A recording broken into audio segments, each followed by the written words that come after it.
So, good evening to everyone, and thank you, Swamiji, for inviting me here to this truly inspiring symposium. It's so nice to be in the company of people who are not sectarian. Such a relief.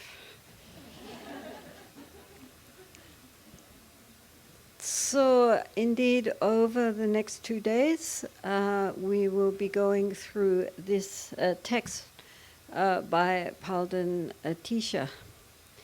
Atisha was born in 982 in Bangladesh, which at that time was called Bengal. And apparently he was the son of a king, and in due time he left home and became a monk, and eventually became a great scholar. He also went to Sumatra in Indonesia and spent 12 years there studying these lojong texts. This lojong, it means mind, it literally means mind training, but it's much more to do with training your attitude or training the heart. It's not an intellectual thing, really. So after coming back from Sumatra, he was told by his particular personal deity, the Bodhisattva, the Buddha, Tara, that he should go to Tibet. But he was, by this time, he was quite elderly. I mean, he was probably around 60. And to go in that time all across the Himalayan mountains into this, what was regarded as a very barbaric country. So he resisted. And meantime, in western Tibet, a king named Yeshe had invited him to come to Tibet, and he said, "No, I'm too old, I can't come." And so then Yeshe, meantime, was attacked by outside forces and taken prisoner and put up for ransom for a certain amount of gold. And so his son, Changchup collected the ransom, and then his father, who was, kidnapped, he said, "Don't give the money for my life. I'm too old anyway, it's not important. Take that gold and offer it to Atisha and tell him that, what the reason we managed to collect this much amount of gold for him." So they did that, and meantime the king was beheaded. And so they went to see Atisha again. They explained to him the sacrifice of the king in order that Atisha would please come to Tibet. So then, of course, what could Atisha do? And so he then went to Tibet, and he stayed there until his death in 1052. So he lived to be about 70. He lived for about 10 years in Tibet, and he had an enormous effect on Tibetan Buddhism, actually. And personally, I do now feel that what kept Tibetan Buddhism on the straight track was the influence of Palden Atisha, Chogo Atisha. He really was a very, very important event in the history of Tibetan Buddhism. So we are going to go through this text. He of course, wrote several books and commentaries which are very famous in Tibet, but this is quite short and manageable. The point with this text is that one doesn't have to be a Buddhist. I think it's a very, it just covers the spiritual life. It's not in any way something which anybody here, I think, would not accept, I hope. If you don't accept it, that's fine, just put it aside. So this text came about because 3 of Atisha's main students came to him and said, you know, the Dharma is so vast and so difficult to comprehend it all.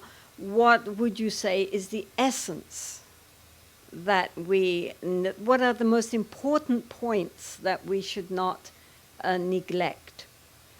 And so this was Atisha's reply. He talks about the supreme understanding. It means the highest understanding, the highest of everything, the most important of all these different points that he's going to give here. So the first is the supreme understanding. I'm just looking here. Yeah. The supreme understanding is to realize the meaning of selflessness. So he plunges us straight in the deep end here. The Tibetan word for understanding is kepa. Kepa means like a kind of skillful understanding that is a learning scholastically. And so he says the most important thing to understand is the meaning of selflessness. So the Buddha taught 3 essential points, which he said is like the underpinning of his whole doctrine. The first is that ordinary worldly life based on the idea that happiness is contingent on pleasure and so forth. I have to go through these quickly because we've got a lot to get through. Is basically unsatisfactory, because coming into this world, birth, old age, sickness, death, that faces us all. Not getting what we want and getting what we don't want. This is the experience of all of us. And so however much we get, we always want more, and somehow it just keeps going round and round and round and round. And this makes our ordinary, conceptually worldly mind very unsatisfactory. People suffer. I mean, you look at people happy, happy, happy, but then when you start talking to them, all their problems, all their doubts, all their pain. So the first sign of being is that our ordinary, unenlightened life is very unsatisfactory, full of dis-ease. One of the reasons is that we hold on and we cling to that which we think will give us pleasure, hoping that it will last.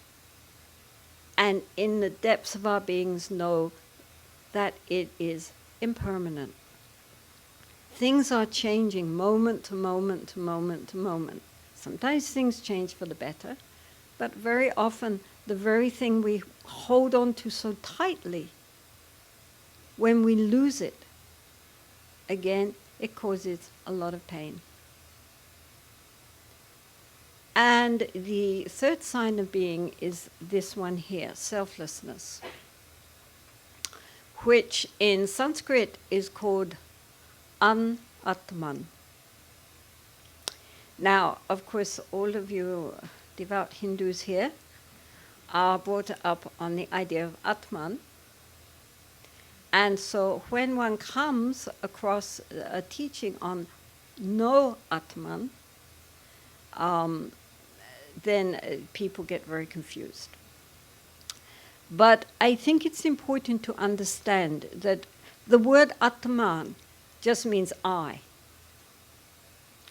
And when the Buddha was saying no I, he was not referring to the Upashanic idea of a kind of cosmic I, or an I which is at one with the absolute.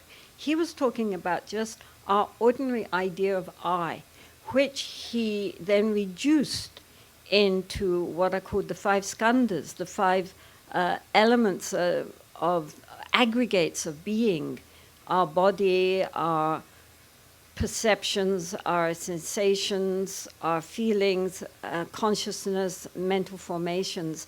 He just said, if you look for a permanent, solid, enduring self, you won't find one. This is a very fundamental core. I mean, all religions say we have to dissolve the small I, the small self, in order to be reborn in something beyond that. But nobody is as ego-bashing as the Buddhists.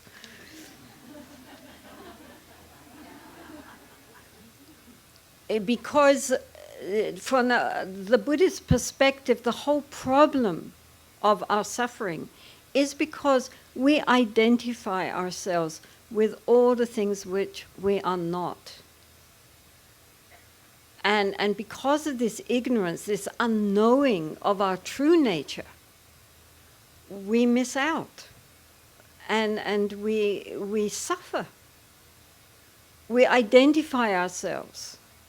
We think this is me, our bodies, our mind, our ordinary conceptual mind, our thinking mind. We identify with our gender, with our race, with our nationality, with our families, with our memories, with our beliefs. And we think, this is who I am. But from a Buddhist perspective, this is exactly who we are not.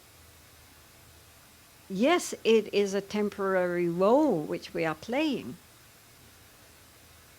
And of course, we should try to play that role as well as we can.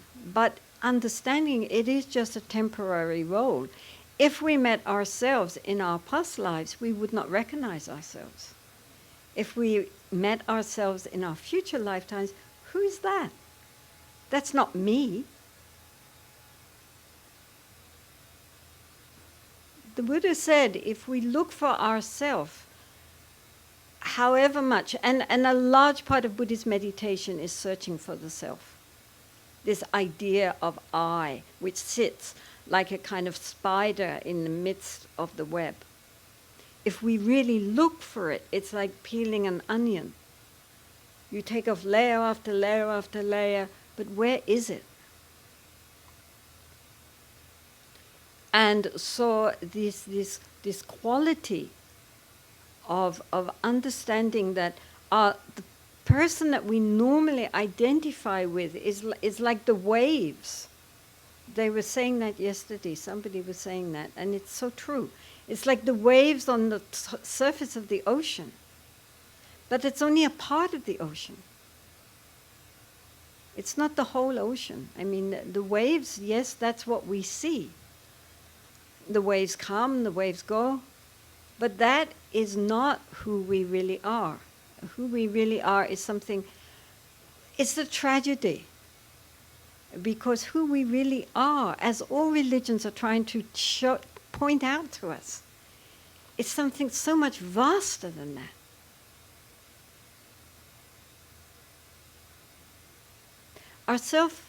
Our sense of self depends on our dualistic conceptual mind.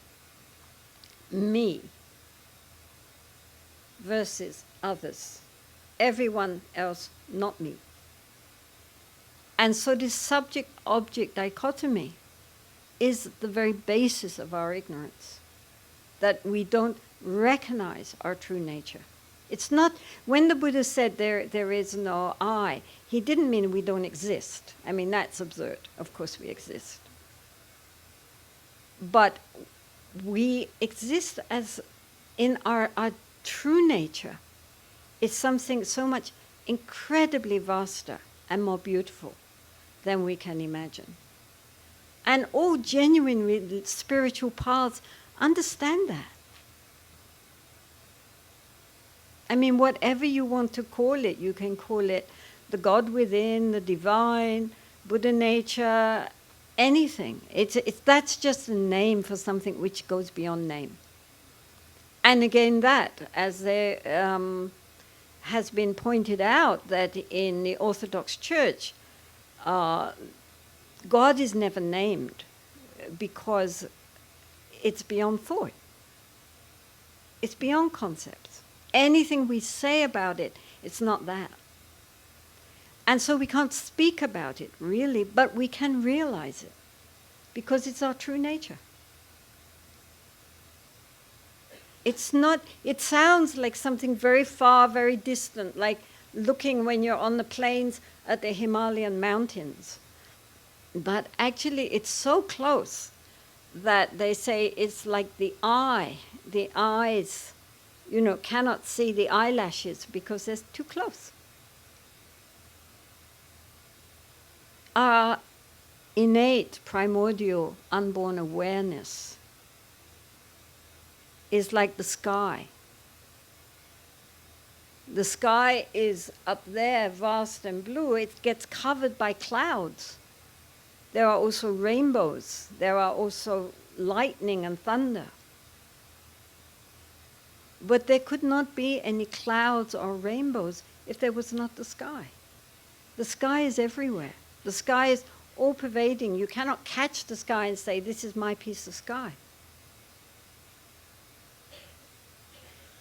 And so in that way, you cannot say when one is in a state of primordial awareness, this is my awareness. It's just awareness. And so it's also called waking up. We're dreaming the dream of ignorance. We need to wake up. It's like when you're sleeping. While we're sleeping, we really believe our dreams. I mean, the body also believes the dreams. But when we wake up, we are in a completely different level of consciousness. And likewise, from an enlightened point of view, our ordinary everyday consciousness is like being asleep. So the whole of the spiritual path is really a process of wakening up. And sometimes we wake up and then we fall back to sleep. But it's important because even though we fall back to sleep, we have that memory that, of the awakened state, even if it only lasts for a finger snap. That's very important that we actually believe that we are divine. Not just because we've read it, or because our gurus told us, or because it's a nice idea, but because we ourselves have actually experienced that that is true. That's like getting a real foothold on the path. Because one has the confidence then, the faith based on our own experience, that this is true. This is the truth. We are not who we think we are. And neither is anyone else.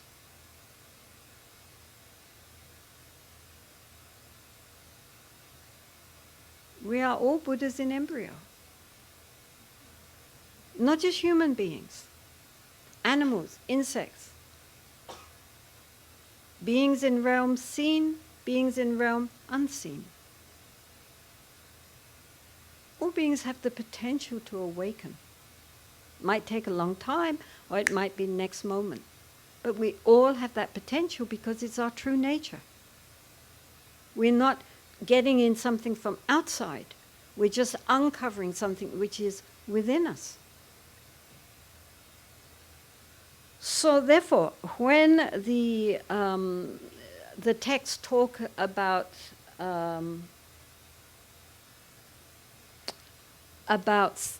no self, selflessness. It is actually a very positive. It's not something negative at all. It's saying, don't be deluded by the present embodiment, your present personality. It's like an actor playing a part. And if he's a good actor, he plays the part, absolute conviction. But when he comes off the stage, if he still thinks he's Hamlet, he's got problems. So it's very important that, even though we are playing our part very well, we know it's just a part. And this is why, that breakthrough into that other level of awareness, which is our true awareness, which is the essence of who we are, is very important. Because then we know. We don't just believe because we've been told. We know. Yes, it is true. Now we have to sustain that. Now we have to make it a part of our whole being. So this initial understanding of what it means, selflessness, that we are not this small, little, selfish, worried, fearful, neurotic person that we think we are. Actually, we are infinitely great. All beings are. If only we could see it. If only we had pure perception. This is why compassion arises. Not because just people who are overtly suffering, but because if one gets even a glimpse of our true potential, and then one sees how much people spend so much time trying to make themselves feel okay, and are going about it in all the wrong way, then it is very, very sad. And naturally compassion arises. This is why the greater the wisdom, the greater the seeing, the greater the compassion. They go together.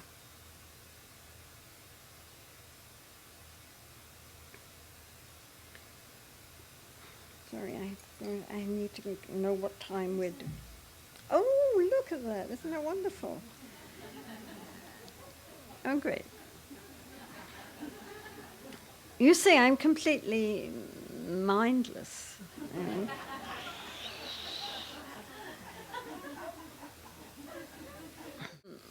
This one line really sums up the whole of the Buddhist path. But we have 20 lines to go through, although we have 2 days to do it in, so it's not desperate. Okay. So the supreme spiritual discipline is to tame one's own mind.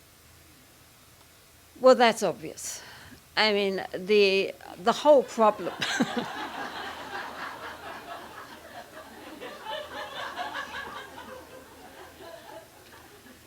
The whole problem is that our minds are so untamed. I mean, anyone who sits down to meditate, right? You all sit down nicely, sitting there all in samadhi.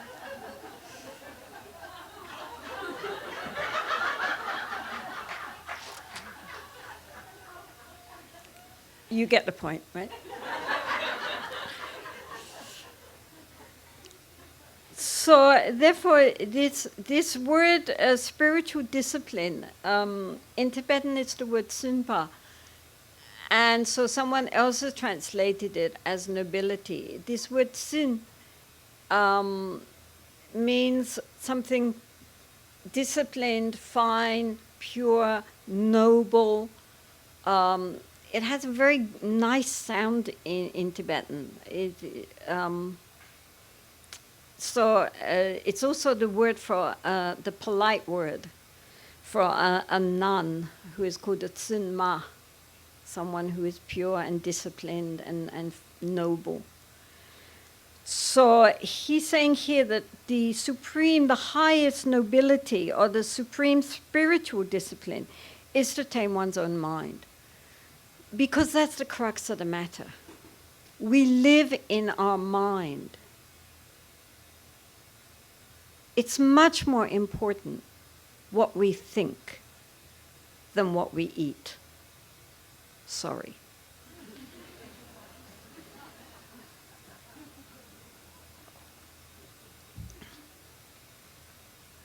It doesn't matter how pure your food. That's not going to get you to supreme bliss. However pure your food, the important thing is how pure is your mind. So it's like if we had a wild horse, if we saw a horse in the wild and we looked at that horse and we said, wow, that's a really good horse. That horse has great potential, but it's wild. I can't train it because it's wild. First, it has to be tamed. So then, how to tame this wild horse? Well, we can beat it into submission. Any of you who have been to India can see these poor donkeys who are very obedient, totally broken, tamed, miserable. And so we can do that with our mind. We can force our mind to become calm. We might even be able to force our mind to become thoughtless. I'm not sure, but maybe we could. I mean, it will end up a very tense, subdued, tight mind, which is likely to break out at any moment. But sometimes people do that with their spiritual discipline. And they end up very frigid and rigid and tight, but disciplined. But the other way, as we all know, to tame the wild horse is to befriend it, to get the horse to trust us and be interested, maybe, in being trained. So we offer sugar. We stroke it. We are kind to the horse. And then the horse begins to settle down and begins gradually to want to cooperate with being trained. And so this is also like the mind. We can beat the mind into submission. We can flagellate ourselves. But flagellation does not end with a happy, contented, peaceful mind. And so the way to deal with the mind is to get the mind relaxed and centered, peaceful, and enthusiastic to be trained. We all know that if we are doing something which we enjoy, we don't need coercion. If we are reading a book which we enjoy reading, or if you're watching some movie which is interesting, nobody has to force you. The mind goes there. And it just stays on the subject which you are concentrating on, the book or the movie or whatever. Because the mind is interested. So therefore, it's very important for us to develop that quality of really being interested in what we're doing, really wanting to do it, enjoying it. Because when we enjoy something, we don't have to force ourselves. as we know. So, therefore, to tame the mind means to get the mind quiet and peaceful and one-pointed.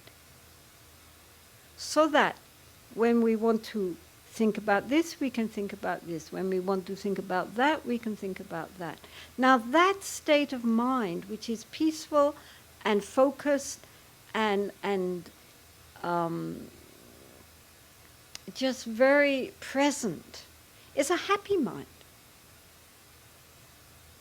And with that quiet, happy mind, we can work. What we are trying to do is to make the mind workable. At the moment, our minds are very obdurate. We want them to focus on this, so they will go there. We want to think up, it will go down.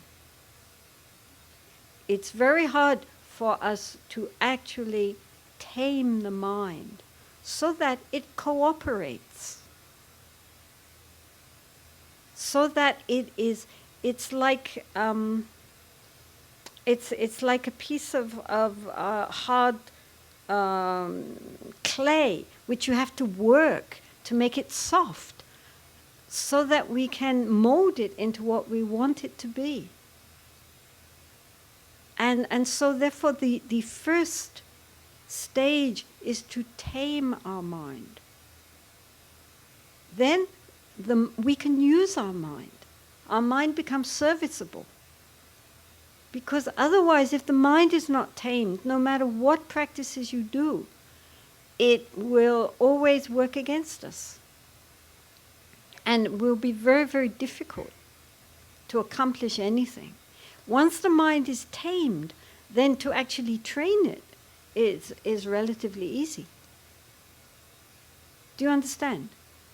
So really this whole, here also with the meditation, you are doing that. You are trying to settle the mind on one point and keep the mind quiet so that the mind can merge with the object of its meditation. You're trying to tame the mind. All the discipline which you go through while you're here in the ashram is for taming. Not just taming the body, that's easy. Taming the mind. Giving some discipline and some container for our practice. That's why you get up at a certain time and you do satsang and yoga and so forth. It's all not just for taming the body, but taming the mind. But if you take yoga as an example, yoga is to make the body supple. It's to make the body and the energies of the body workable, serviceable. In the beginning, our joints are stiff, it's very difficult, but gradually as we keep going, then slowly the muscles relax, the muscles stretch, the muscles are able to do what we want them to do. And we can go into the asanas without, straining ourselves, without any problems. Slowly, day by day, it gets easier. Well, if that is true for the body, it's even more true for the mind. It takes practice. Very, very few people in this world can just sit down and immediately go into a state of deep meditation. They all practice. We all know that for any other skill. If we want to be a musician, how many hours have you been practicing your instruments? Exactly. Thousands and thousands to become a master of your instrument. And so that's just dealing with your fingers. Imagine dealing with your mind. That is the most subtle instrument we have. Of course it's going to take time to tune it properly and to play it properly so that it makes a beautiful melody instead of just harsh noises. Isn't it? So really, really make the most of your time here. Don't get caught up in just habitual patterns. Leave those worldly patterns and start here to develop new, more wholesome patterns. Otherwise, if you just carry on the way you've always do when you're back home, with just little breaks for doing some asanas, but the rest of the time, mind thinking the same way, chattering and gossiping with your friends, what's the point? You've lost a great opportunity. This is a perfect environment in which to really make steps towards taming the mind. And don't waste it, you know. Our habits are so powerful, but mostly we have unskillful habits. Here is a very good place to develop skillful habits. But any habit means that we have to do that over and over and over until it becomes spontaneous. So, please, during this time, really work at developing skillful habits and beginning to drop our unskillful habits. This also is part of taming the mind.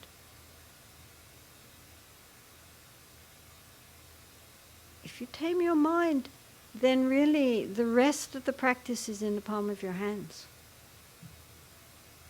Without a tamed mind, forget it. It's like building any building. I mean, when we built our temple, we spent over about a couple of years just digging the foundations and laying all the piping underneath. And, you know, foundations. I mean, when people come to visit the nunnery, we say, oh, look at these beautiful foundations, aren't they gorgeous? And everybody goes, wow. No way. Nobody's interested in pits. But without those foundations, you know who...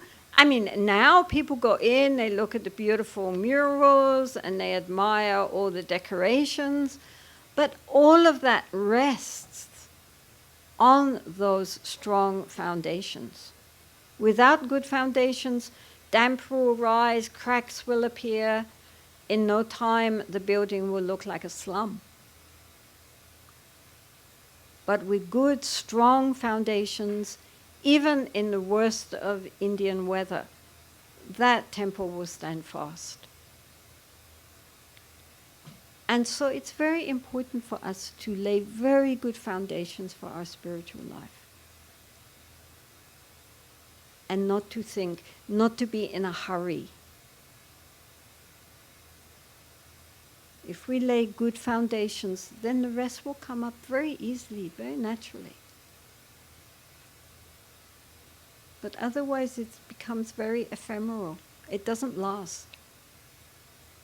You know, you come here and then you go back home and then you've lost it all again. Then that's because we haven't worked hard enough now to make some solid foundations.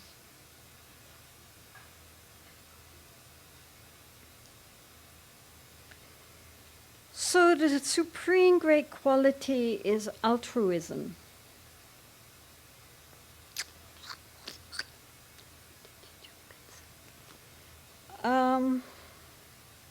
Okay, so the Tibetan says pensem. Pensem means the mind which wishes to benefit others. Now, in Mahayana Buddhism, I mean, basically, okay, there are three motivations for the spiritual life. The first is that we practice because we are hoping it's going to make us feel better. I mean, none of these motivations are bad. I mean, they're all fine, but each one is a little deeper. So the first motivation, which many, many people do for religion, is because they hope it's going to benefit me, especially in this life. Or if not in this lifetime, next lifetime I can go to heaven. And so always the motivation is that somehow or other we're going to make samsara more comfortable. And most people, when they go to church or to the temple or to the mosque, the basic idea is that it not only makes them feel better now, but they will be rewarded in the future. And so that is what keeps people, being kind, being generous, and so forth. But mostly it's based on the desire that somehow it's going to make us feel better and that we're going to get the reward for that. Then the second motivation is recognizing that actually, even if one goes up into heaven from a Hindu Buddhist point of view, you're going to come down again. And back into the wheel. I mean, heaven is still part of the wheel. It's not beyond the wheel. And so, therefore, we're endlessly gyrating around. And one never knows where one is going to be next time, depending on our actions of body, speech, and mind in this life. Next lifetime is, going to be how it's going to be. And like being in a huge prison.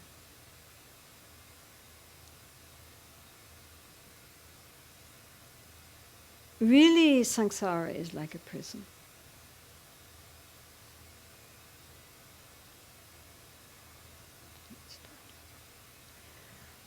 One time I had a dream. And I dreamt that I was in this huge prison, infinite. And in the top floor, it had many, many floors, many, many rooms.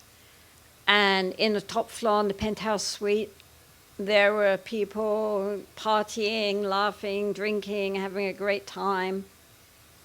And then on other levels, people working, people laughing, people crying, people fighting, people loving, until the dungeons where people were in the deepest despair and tortured. But I realized that whether one was in the penthouse or the dungeons, it was a prison. And what is more, the fact that the people who were in the penthouse now didn't mean that they were going to stay in the penthouse. They could come down. And everybody was changing their positions. And so I thought, this is terrible. It's so dangerous. We've got to get out. And so I spoke to several of my friends and other people, and I said, look, this is a prison. We've got to escape. And people said, yeah, well, it's a prison, but it's okay. It's not so bad. And then other people said, well, yes, but it's so difficult to get out. How are we going to get out? Let's not even try. But eventually, I found a few friends who said, well, all right, we'll go if you go. So running through this prison, there was this stream. And on the bank was this kind of flat boat. And there were guards, but the guards didn't try to stop us. And so we got in the boat, and then the boat sailed down the stream, and then we were on the outside of the prison. And we started running. And And we were running and running. I was running, and then the others behind me, running. And on my left was this huge building of the prison, and all these endless windows lighted, showing exactly people partying, people crying, people laughing, people working, all the different occupations which we can go through. Each window was a vignette of a different activity.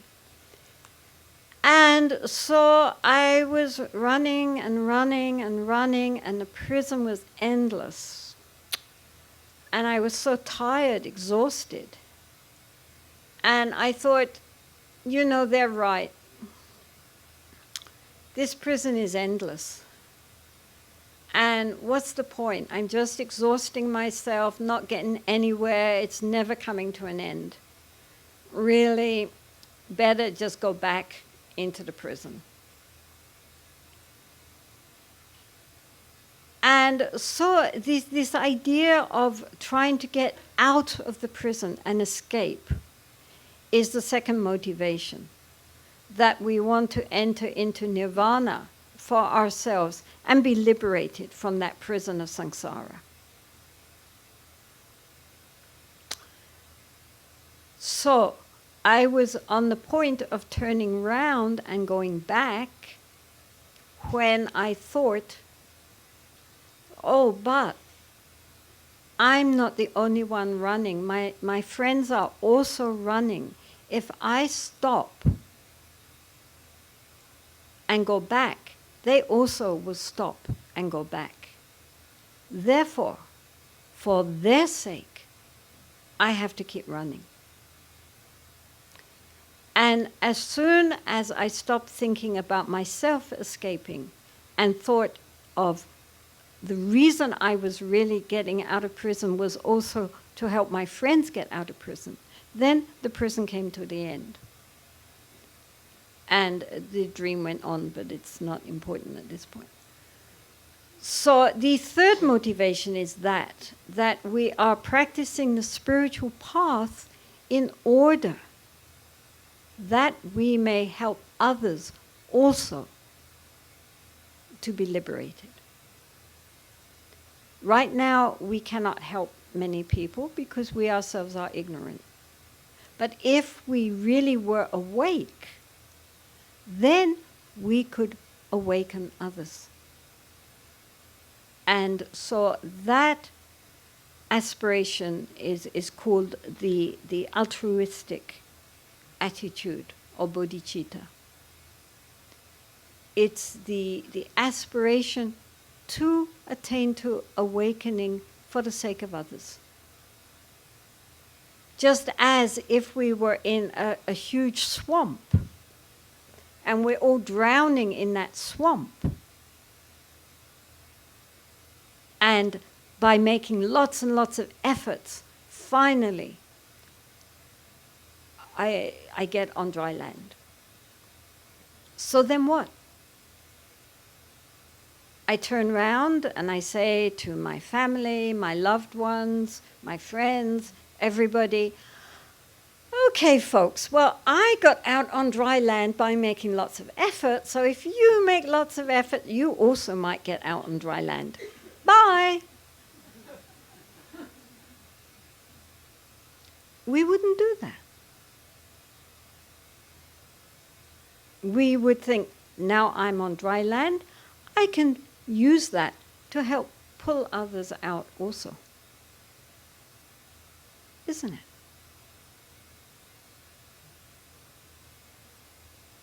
So that desire to use one's life for the benefit not only of oneself, but also for the benefit of others is described as the greatest quality, the greatest goodness.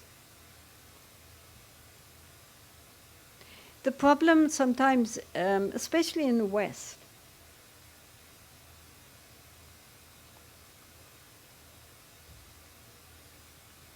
is that people sometimes get caught up in the spiritual world, especially in meditation, and it becomes very self-centered, even though the the motivation is supposed to be in order to go beyond the self. But in the end, people end up being very introspective and self-concerned. So this is a very important teaching to remember why we are practicing the spiritual path. It's not just for the sake of ourselves, it is for the sake of others. And the whole Hindu concept of seva is also very important because it's a direct hitting at our selfish, clinging mind, which is only thinking what is going to benefit me. Here you are in service to all beings. And this is also a way to undercut our self-clinging mind, that self-cherishing mind which only thinks me, me, me.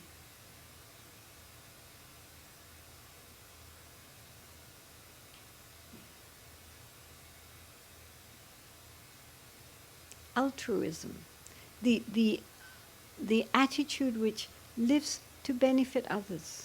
Remembering that we all want to be happy. In our hearts, we all want to be happy. I mean, very few people wake up in the morning and think, well, I don't know, today, let's see, what shall I do? How about being depressed, irritable, miserable, and generally feeling pretty suicidal? That sounds like a good day. Most people, if they had a choice, would choose to have a day in which they felt happy, peaceful, patient, kind, and so forth. And so just as we wish for our own well-being, all beings want to be happy. All beings would rather feel okay than not be okay. I mean, some people have funny ideas on where happiness lies, but they want to be happy.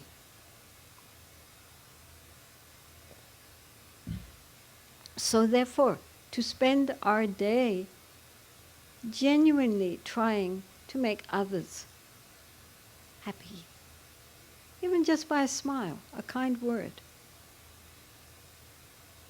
It's very important. As they say, if you want to be miserable, then think about making yourself happy. If you want to be happy, then think about the happiness of others. Because if we are only concerned with my own comfort, my own happiness, my own well-being, we're going to end up really very, very frustrated and unhappy, as well as not having any friends. But if we are genuinely much more concerned with the happiness of others, then we ourselves feel a sense of well-being. So they go together. I mean, one of the healing qualities of this ashram is that people feel themselves surrounded by people who wish them well.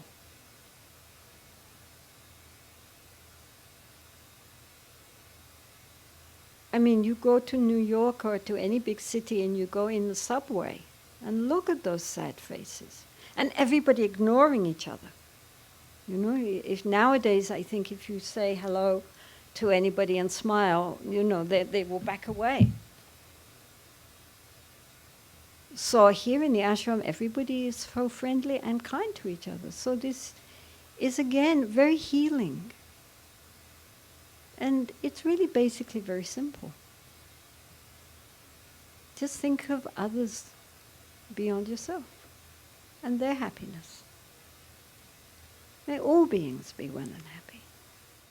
So dealing with this idea of really living our life to benefit others, this is a very... People ask always, what is the meaning of life? And so many people feel bereft in the midst of society because they have no meaning, beyond getting more and more things. Then what? So that recognition that just getting more and more doesn't solve anything inside ourselves. There's this huge black hole.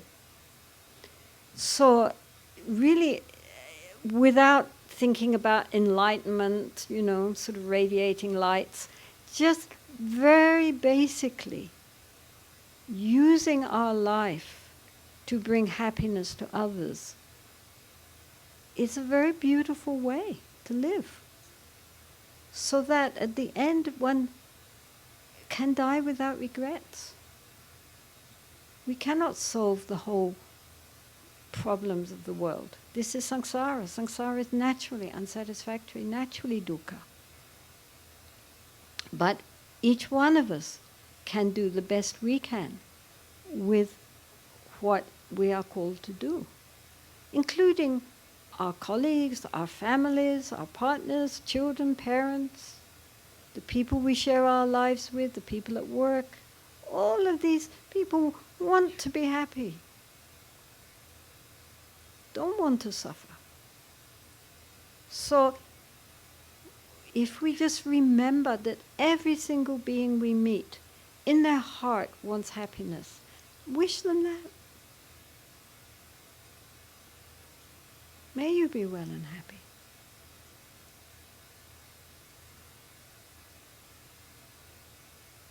And not cause harm. Be very careful of our speech.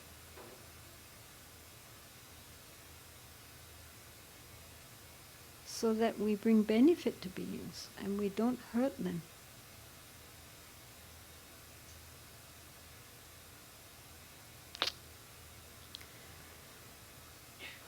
Chancho sencho rimbo chema chepa nanji ju je je wanyamba me bayango ne gondu pe washu chancho sencho rimbo chema chepa nanji ju je je wanyamba me bayango ne gondu pe washu chancho sencho rimbo chema chepa nanji ju je wanyamba me bayango ne gondu pe washu.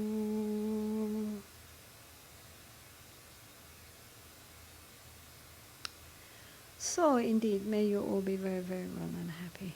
Thank you.